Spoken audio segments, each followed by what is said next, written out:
G'day mates, how you going? My name's Nate the Aussie and today we're going to have a different video. You might have heard of a guy on YouTube called MrYang. If you have not heard of him, he is, I'm pretty sure he's a Chinese YouTuber. He recently made this video. 不得呢，这么多人学不会英语啊，这么复杂。 And this video. 教英语 Part 2 Let's go.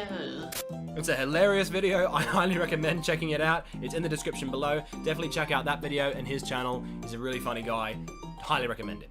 But for the time being, I was thinking the English speaker's perspective is not really well heard in this. So, I've been learning Chinese for about 12 years. This is Mandarin, not Cantonese. But I've been learning Mandarin Chinese for 12 years. And I think maybe I can share my perspective as an English speaker learning this language. So, what is it like? Let's get going. No alphabet tradition. What are you talking about? We have alphabet. Oh, really? What is that then? You know, Baltamafа. No. I mean an alphabetic tradition that has lasted for as long as the Chinese language has lasted for. Oh, then no. My point, exactly. The Chinese language traditionally is hieroglyphic. What does that mean? That means that the pictures are not specifically alphabetic, they are designed to look like the meaning itself. Which you would think would make it easier, right? Not necessarily. Observe. Okay, can you show me how to count in Chinese? Okay, so this is 1. Oh, okay, I see. This is 2. Alright, yeah, I can see that. This is 3. Oh, yeah. I could see that too as well. And this is 4. Okay. This can also lead to other logical problems. Okay, so the number 0 should at least be easier to write. Is that okay? Oh. In English, for the word I, you can get away with just drawing a line. In Chinese, not so much. Often not being able to answer questions with yes or no. Now, the silly thing about this is that in Chinese, they actually do have a word for yes and no, but they barely use it as much as we do in English. For example, 你有没有钱？有. In English, the following conversation just happened. Do you have any money? Have. What? Can't you just say yes? Can. Dialects. You would not believe how many dialects there are. How do you say hello in Chinese? It depends. What kind of Chinese do you mean? What do you mean by that? Well, let's see now. There is Mandarin, Shanghainese, Cantonese. You get my point. 你好, 侬好, 你好, 你好. Hello.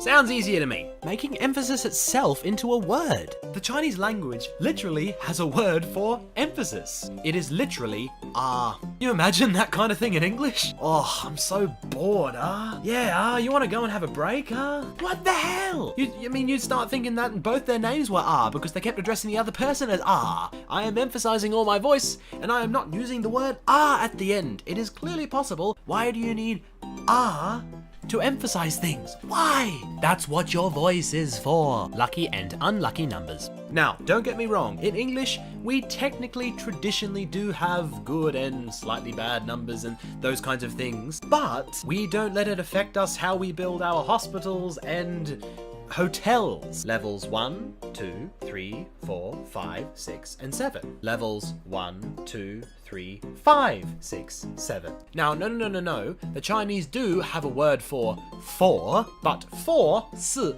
said in a different kind of way, can mean death. But even then, in English, there are some certain letters that had a slight bad connotation to them. But we still have levels 1, 2, 3, 4, 5 in hotels and hospitals. That would make sense. Can you imagine? Can you imagine the building planners? Right, mate, I need to drag this up to level 3. Okay, yeah, very good, yeah, you do that. Then after that, I have to take this up to level 4. So, because 四 said in a slightly different way can mean something completely different, that then leads me on to my final point. Tones. What even is the point of these things? You must understand that in Chinese, there are 5 tones. There is a straight, there is going up, there is down and up, there is straight down, and then there is neutral. So you can have a word that has the exact same pronunciation as another word, but with a different tone, and that means it has a completely different meaning. Honestly, I don't even know how this is practical. Ma. I mean, really, what the hell? If the word has the same pronunciation, shouldn't it have the same meaning no matter what inflection or tone you have on it? What is even the point of the tones? And even then, sometimes it can have the exact same tone and the exact same pronunciation and still have a different meaning. Ta.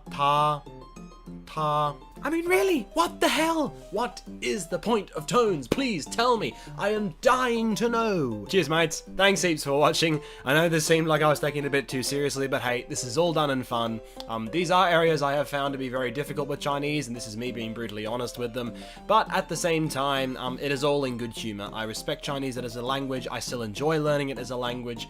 Yeah, there are parts that are real pains in the asses, but every language has that, to be honest. Thanks again, mates, for watching, and if you want to see another part to this, I am more than happy to do another part for this. And also, don't forget to give Mr. Yang some love.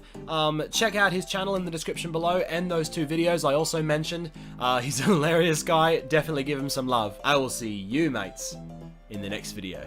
Alright, see you guys. Bye-bye.